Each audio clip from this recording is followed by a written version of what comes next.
Seorang warga dilaporkan hilang terseret arus di pantai Yesumbul, Desa Yesumbul, Kecamatan Mendoyo, Kamis 11 Agustus. Korban yang diketahui bernama Arif Dianto hilang sesaat setelah membantu pamannya yang akan melaut.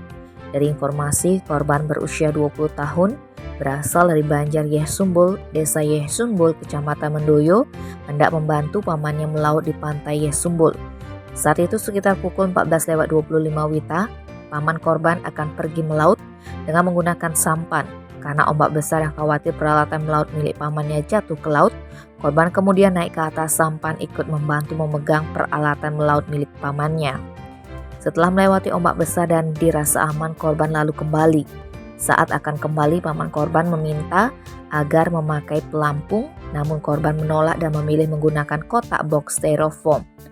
Korban selanjutnya berenang kembali ke tepi pantai sambil memegang styrofoam. Namun naas, ombak besar datang lalu menyeret korban hingga hilang tenggelam. Kapolsek Mendoyo AKP Iputu Suarmadi, Sejen Kapolres Jembrane, Kamis 11 Agustus membenarkan kejadian tersebut. Korban tenggelam terseret arus saat kembali ke tepian usai membantu pamannya. Pencarian terhadap korban sudah dilakukan melibatkan BPBD Jembrane, Pol Airut Polres Jembrane, dan PMI Jembrane, namun korban belum ditemukan. Penyisiran juga dilakukan di sepanjang pantai Yesumbul.